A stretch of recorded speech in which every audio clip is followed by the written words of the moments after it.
दोस्तों हम पढ़ेंगे क्लास ट्वेल्थ सब्जेक्ट बायोलॉजी, जीव विज्ञान। ठीक है, तो जीव विज्ञान, इसे बायोलॉजी को हिंदी में क्या बोलते हैं, जीव विज्ञान। और जीव विज्ञान के दो भाग होते हैं, प्राणी विज्ञान और दूसरा क्या होता है, पादप विज्ञान, जिसे वनस्पति विज्ञान बोलते हैं। अपने 11th क्लास में दोनों भाग पढ़े होंगे। ठीक है, अब हम पढ़ते हैं पहला जो वनस्पति विज्ञान है। तो वनस्पति विज्ञान का जो पहला चैप्टर है पादपों में जनन। तो पादपों में जनन के ऊपर हम बात करें तो पादपों में लैंगिक जनन के लिए आवश्यक संरचना पुष्प होती है। लैंगिक जनन के लिए आवश्यक संरचना क्या होती है, पुष्प होती है। तो पादपों में लैंगिक जनन किसके कारण, किससे होता है, पुष्प से होता है। अब हम बात करते हैं वैज्ञानिक गोथे के अनुसार पुष्प एक रूपांतरित प्रौढ़ होती है। अब प्रौढ़ क्या होती है, तो प्रौढ़ क्या होती है, जो कली होती है, जो टहनी होती है, टहनी के ऊपर वाले जो भाग होता है, जिसे कच्ची कली जिसे बोलते हैं, उसे क्या कहते हैं, प्रौढ़। और प्रौढ़ का जो रूपांतरित भाग होता है उसे क्या कहते हैं, हम पुष्प कहते हैं।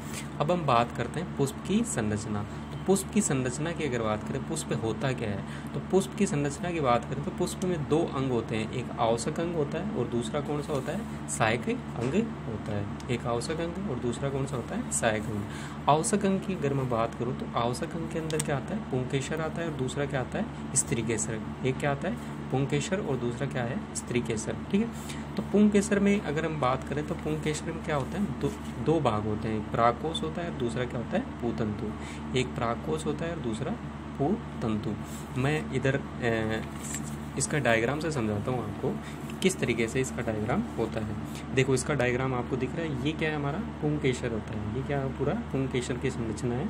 और पुंकेसर का ऊपर भाग क्या होता है, ऊपर वाला जो भाग है क्या कहलाता है, परागकोश कहलाता है। और नीचे वाला भाग जो है वो क्या कहलाता है, पूतंतु कहलाता है।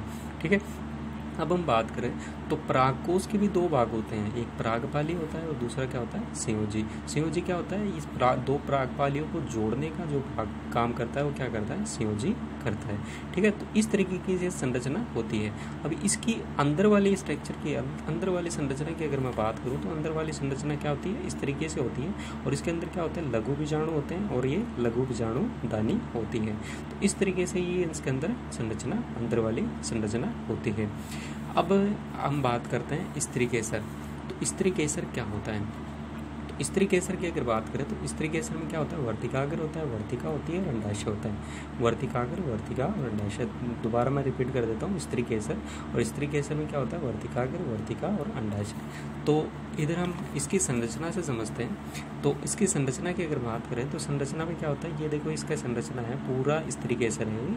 और स्त्रीकेसर में ये ऊपर वाला भाग वर्तिकाग्र है, इससे नीचे वाला नलिका रूपी भाग जो होता है वर्तिका होती है, और ये जो होता है अंडाशय होता है। ठीक है, अब ये अंडाशय जो होता है, यहाँ पुंकेसर ठहरता है और ठहरने के बाद इस नलिका द्वारा यहाँ अंडाशय में आता है। और अंडाशय से अंडे से लैंगिक जनन के द्वारा क्या होता है, इसमें भ्रूण का निर्माण होता है। ठीक है, और इसमें होता क्या है, देखो अंडाशय की अगर बात करें तो इस तरीके से संरचना होती है। इसके अंदर ये जो कोशिका है इसे क्या कहते हैं, प्रतिध्रुवीय कोशिका कहते हैं। और बीच वाली कोशिका को क्या कहते हैं, ध्रुवीय कोशिका कहते हैं, ध्रुवीय कोशिका कहते हैं। और ये जो इनके बीच में डॉट जो है इसे क्या कहते हैं, अंड कोशिका कहते हैं। तो ये स्त्रीकेसर की संरचना होती है। देखो अंडाशय किस में होता है, अंडाशय क्या होता है, फल बीज लगने लैंगिक जनन के बाद में क्या हो जाता है, ये भ्रूणपोष में परिवर्तित हो जाता है। और भ्रूणपोष के अंदर जो संरचना होती है वो क्या होती है, प्रतिमुखी कोशिका होती है, केंद्रीय ध्रुवीय कोशिका होती है और अंड समूचे होता है। अंड समूचे में क्या होता है, अंड कोशिका होती है और दूसरी क्या होती है, सहायक कोशिका होती है। ठीक है, इस तरीके से हमारा क्या होता है, ये स्त्रीकेसर होता है। उसके बाद हम बात करते हैं सहायक अंग। तो सहायक अंग में क्या बात करते हैं, सहपत्र। सहपत्र क्या होता है, सबसे बाहरी जो भाग होता है पुष्प का वो क्या कहलाता है, सहपत्र कहलाता है। सबसे बाहरी कवर को क्या कहते हैं, पुष्प सहपत्र कहते हैं। और सहपत्र के अंदर वाला भाग क्या कहलाता है, बाह्य दल कहलाता है, जो कि सामान्यतः कैसा होता है, हरे रंग का पाया जाता है।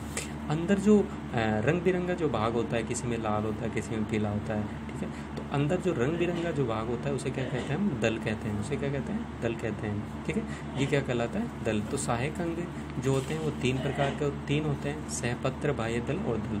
सहपत्र सबसे बाहरी कवर होता है, बाह्य दल क्या होता है, हरे रंग का, और दल क्या होता है, कलरफुल होता है, अलग अलग कलर का होता है। तो मैं उम्मीद करता हूँ कि दोस्तों आपको ये वीडियो पसंद आया होगा।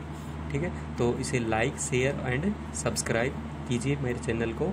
और कमेंट हो तो अगले वीडियो के लिए कमेंट कीजिए कि कैसा वीडियो आपको पसंद है, ठीक है। और बेल आइकॉन को दबा दीजिए ताकि अगला जो वीडियो आए तो आपको पता रहे कि कब वीडियो आया है, ठीक है।